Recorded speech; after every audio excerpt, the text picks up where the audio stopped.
Just hit record. Go ahead. Evening, fellow YouTubers. Greetings from East Tennessee. We're down here in East Tennessee this weekend. My granddaughter is having a dance recital this weekend, her first one. So we've come down for the weekend to support her and watch her and have a good time. It's also my son-in-law's birthday, who is manning the camera, so good, happy birthday, Kaylin. Got a couple of subjects we're going to talk about tonight. I'm going to call this a buck, a case, and a kimber. And here in a few minutes you're going to understand why. I got a couple of knives I brought. I'm going to talk about. They're kind of special to me. One of them, you may have seen a video on YouTube already concerning it, but let's get right into it. So I'm going to open this little case here. And first one I'm going to pull out, of course you can see, nice little pouch there. It says buck on it. So as I said, buck, case, and kimber. So this is the buck.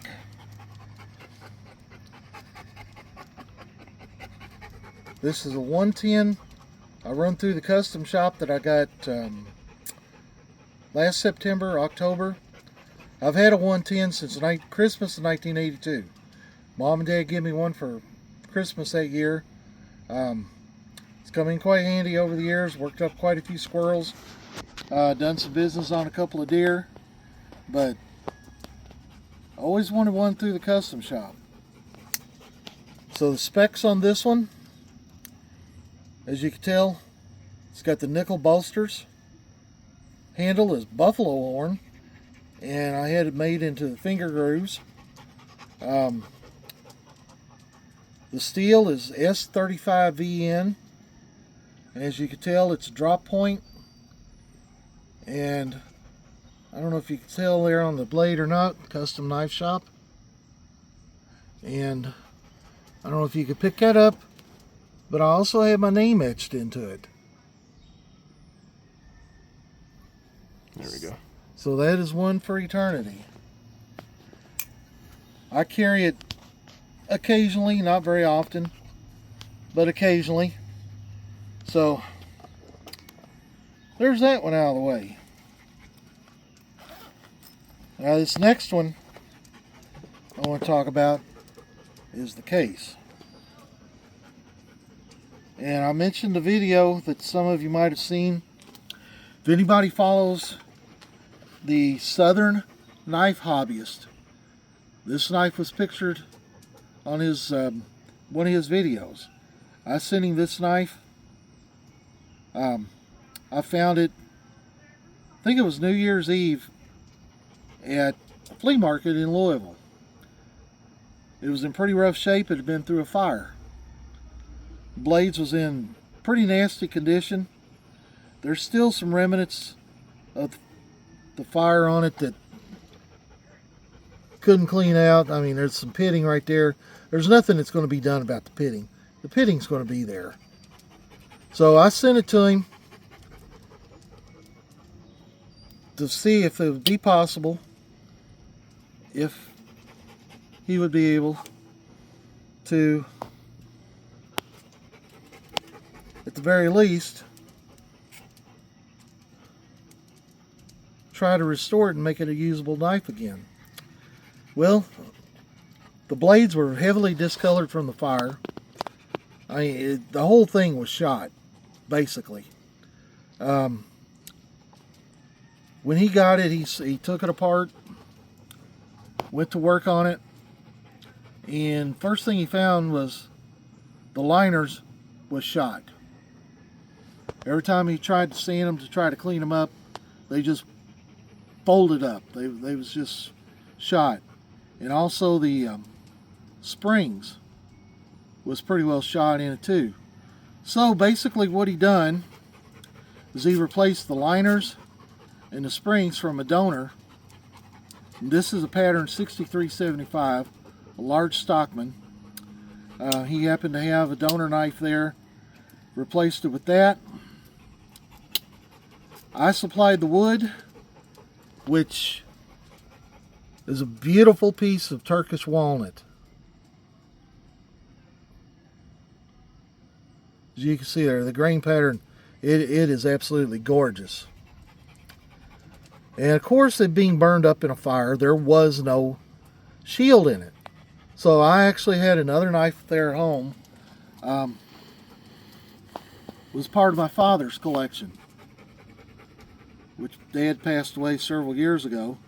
Well, it was an old slimline trapper.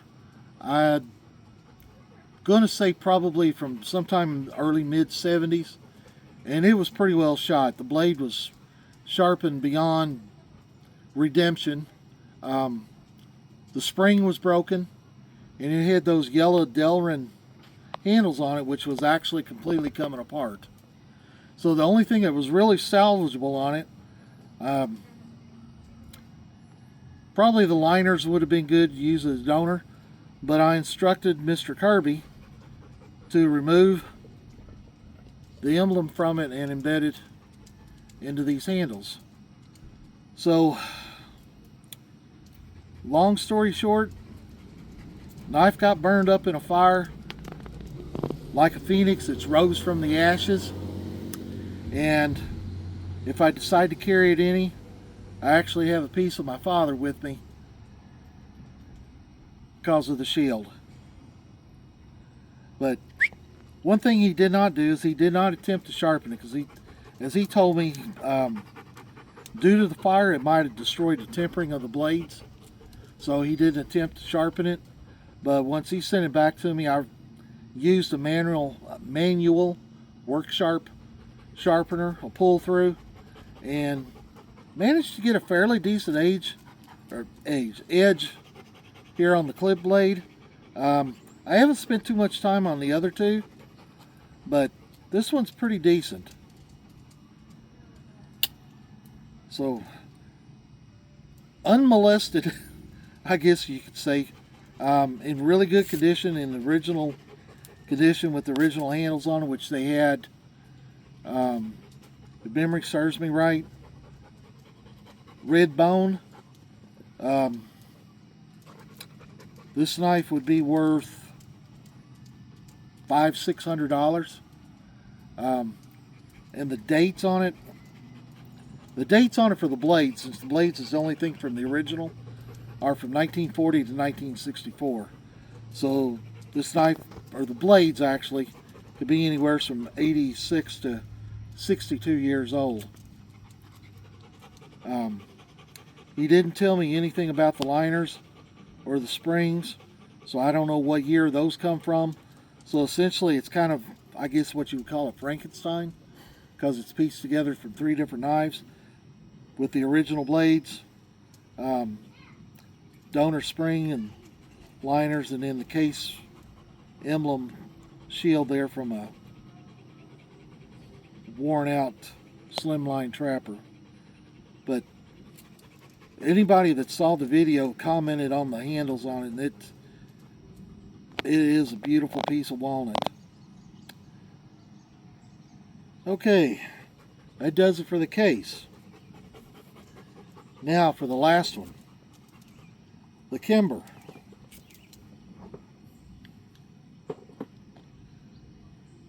Safety first.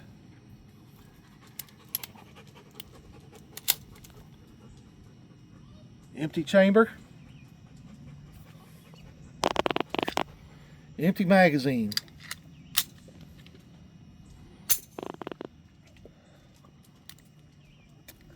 Okay, this is a Kimber Micro 380. This actually belongs to my wife.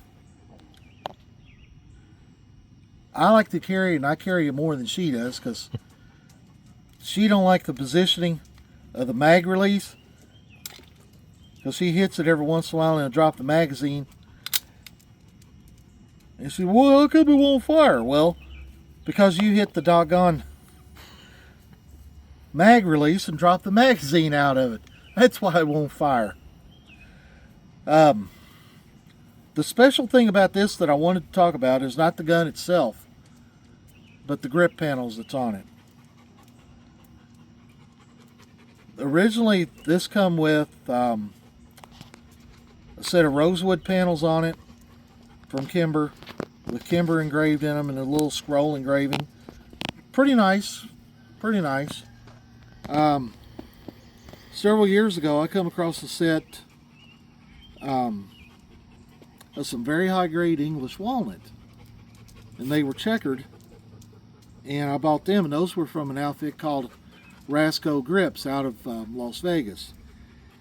Unfortunately, they're out of business. I think they closed up probably around COVID. I still have the walnut. They're still a very beautiful grip. But I was scrolling through eBay one day a couple of months ago, looking for something out of the unusual for knife scales. And this popped up in my feed.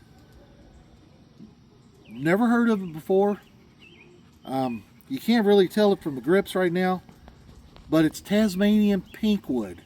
It only comes from Tasmania and a very small portion of Australia. So I bought the panels just basically on a whim, and when I got them I was like, man, those are really thick. There's not much I'm going to be able to do with those. I mean, there's just too much wood there. They was almost they was 7/16, so that's almost a 1/2 inch. That's just a lot of wood to try and whittle down to try to make a set of knife scales. So I put them back and thought, well, what in the world can I do with those? And one day I just happened to be in the gun room, and I run across the Kimber. I was like, maybe I can have a new set of grips made for the Kimber. So I started doing a little online search, a little Googling, and I come across a dude. His website is woodstgrips. Jason Anetrini. Jason, if I screw up your name, I'm sorry. But I emailed him and sent him a picture of the wood and asked him if he would be able to make a set of grips, because he lists on his website Kimber 380 grips, the micro 380s. So I asked him if he'd be able to take that lumber and make me a set of grips out of it. Well, a few days later, he emailed me back, says, sure, it would be no problem. He charged, what he charges for the grips he sells on his website, $70. It was $6 shipping also. I mailed them to him, and from the time I mailed them to him to the time he sent them back to me was about 4 weeks. That, to me, I call that exhibition grade wood. And if I was selling those, I would have to have at least $125 for them. I would take no less than $125.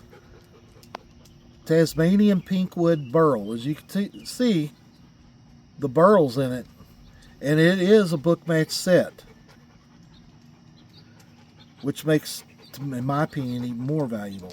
As you can see from this side where it runs right into this one, the grain, how it runs over, that makes it even more valuable than just randomly cutting a couple of pieces of wood and putting them out there and selling them. But something like that, the day I've received them, when I opened the package, I was like, totally blown away. He sent me a picture of them before he mailed them out, and the pictures does not do these any good. And this video is probably not going to do these any good either. Because that is absolutely, probably one of the most beautiful sets of grips I've ever seen on a handgun. If anybody has an inclination for something like this, again, his website is woodstgrips. Jason Anetrini. I think it's woodstgrips@gmail.com. I believe is his email address. Reach out to him. I've spoken with him personally. Very nice gentleman. He's located in St. Clair Shores, Michigan.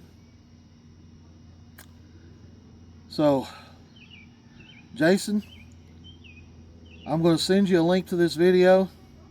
I hope you like it, and I hope I drum up some business for you. Well, YouTubers, I'm going to call it a night. It's kind of muggy out here. There is a pretty good chance of thunderstorms tonight, probably here in the next couple hours, and I do believe we are underneath flash flood watch for tonight and tomorrow. We'll just have to wait and see what happens. But as it is, it's a hot, muggy evening in East Tennessee. This is Dirty Bob signing off. Good evening, everybody. And if you watch it, thank you.